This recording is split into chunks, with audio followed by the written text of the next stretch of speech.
So which is the most romantic sport in the world? The Rubik's Cube. You know why? Because it got sexy moves. So in today's video, we are going to learn some moves in cubing that occur so frequently, so much that they have been given names. And one of them is sexy move. So these are triggers that occur when you're cubing. And when you learn them, when you understand them, they will really help you. So without so much ado, let's get into it.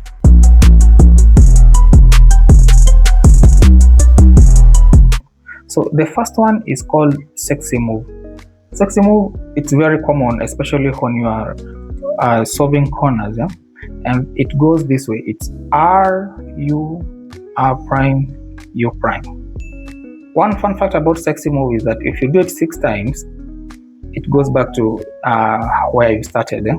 So for example, 1, 2, 3, 4, 5, 6. So the next move is also a sexy, but an inverse of it.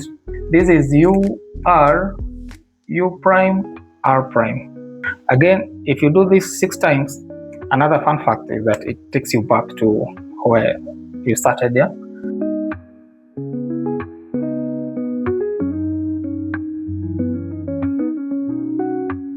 Another inversion of sexy, it's a mirrored sexy or a left trigger. So left trigger, you can do L prime, U prime, L, U.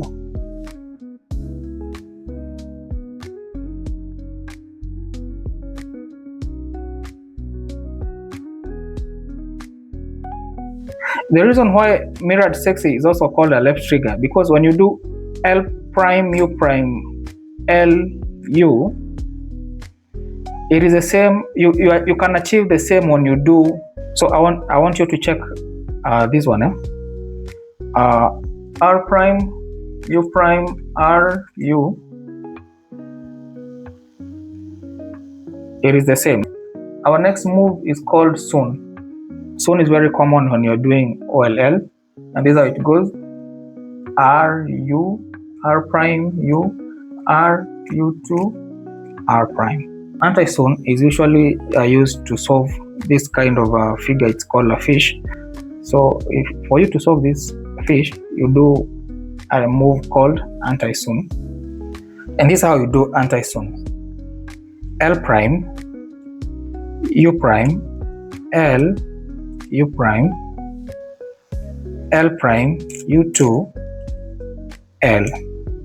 Also, you can do anti-soon using your right hand. This is how you do it.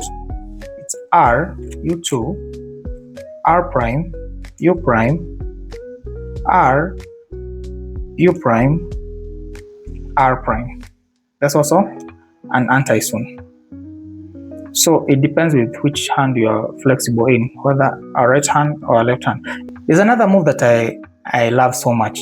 It's not named by other cubers, so you may not find this one in the internet, but I named it. It's called a gorgeous, after I realized that it's forming a certain pattern. Whenever it comes up, it's always preceded by a sexy move, and you normally find it when you're solving either PLL algorithm of NA palm or T palm. It's always preceded by a sexy move: RU, R prime, U prime, and then you do the gorgeous. This is how it goes. It's R prime, F, R2, U prime, R prime.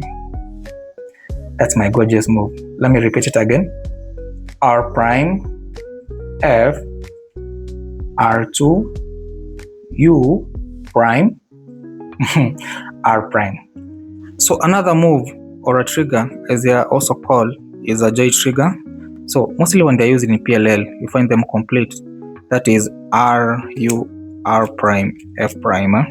But in OLL, mostly you'll find them being used halfway, like R, U, R prime. So another trigger is called a sledgehammer. This is how you do a sledgehammer. It's R prime, F, R, F prime. Then we have a reverse of it. Instead of now sledgehammer, we call it a hedge slammer. This is how you do a hedge slammer. It's reversing what we did in sledgehammer. So it's F, R prime, F prime, R. And simple as that. So sledgehammer is R prime, F, R, F prime. H slammer is F, R prime, F prime, R. So if I may give you an example of using these triggers, this is a JB palm. So this is how you solve it. You start with a J trigger, R, U, R prime, F prime. You go to sexy, R, U, R prime, U prime.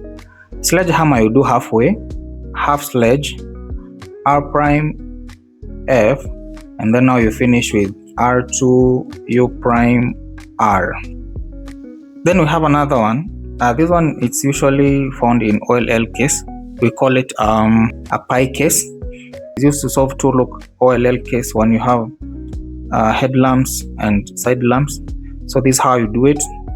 R, U2, and then R2, U prime, R2, U prime, R2, U2, R.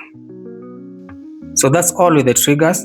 There are so many others that are mostly derived from what you have learned. Like for example, when you want to do a wide sexy, yeah, that's also another type of a trigger, but mostly they are derived from what you have talked about. So practice them, let's learn them, and learning OLL and PLL will be very easy. Until next time, goodbye.